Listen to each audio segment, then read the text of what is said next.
the waning days of 1460, the English countryside echoed with the clash of steel and the cries of warriors. The once peaceful fields near Wakefield in northern England bore witness to a fateful confrontation that would shape the destiny of a nation. Welcome to a journey back in time to the year 1460, where the clash of ambition set the stage for a battle that would state the snows of Wakefield red. This is the story of the Battle of Wakefield, a pivotal skirmish in the War of the Roses.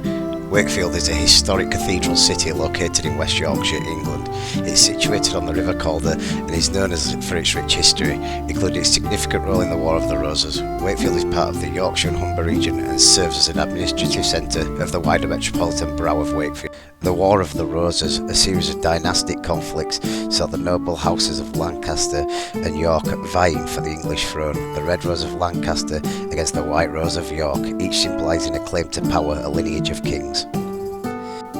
In the heart of Yorkshire, SANDAL Castle stood as a bastion of Yorkist strength. It was here that Richard, Duke of York, sought the refuge from the gathering storm. With him, his loyal sons and knights, ready to defend their cause to the bitter end. Richard, Duke of York, born 21st September 1411, also known as Richard Plantagenet, was a pivotal figure in the War of the Roses, a series of civil wars that tore England apart in the 15th century. As a claimant to the English throne, he was a direct male descendant of King Edward III, which placed him in the centre of political strife during this tumultuous period.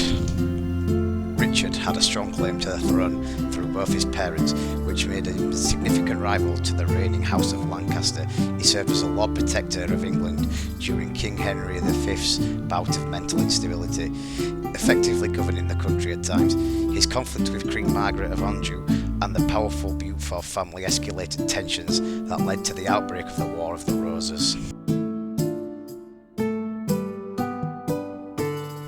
And then there was the Lancastrian forces, Queen Margaret of Anjou, born 23rd of March 1430. She was the wife of King Henry V of England and a key leader of the Lancastrian forces during the War of the Roses. Born into the house of Valois-Anjou in the Duchy of Lorraine, she became Queen Consort of England through her marriage and was nominally Queen of France for a period. Queen Margaret of Anjou's armies were not to be underestimated. The army, bolstered by Scottish allies and northern loyalists, outnumbered the Yorkists nearly 2 to 1. Despite the odds, the Duke of York was ready.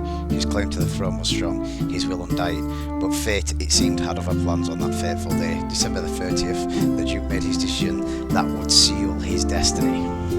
The Yorkist army, though valiant, was ill-prepared for the cunning of their foes. Deception or desperation led them from the safety of SANDAL Castle's walls into the open battle. The Lancastrians were ready, their trap set. The battle that ensued was brutal and brief. The Yorkists fought with the ferocity of men defending their future king, but the Lancastrians were relentless. The field became a scene of chaos and carnage.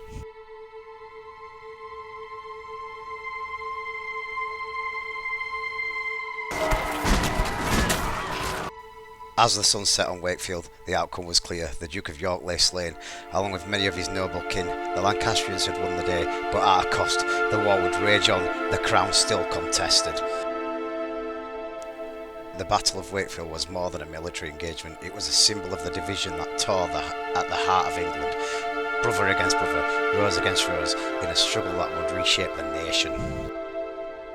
In the aftermath, the War of the Roses continued to ravage the land. The Battle of Wakefield became a lesson in the price of ambition and the fragility of power. It was a reminder that history is written not just by the victors, but by the blood of the fallen.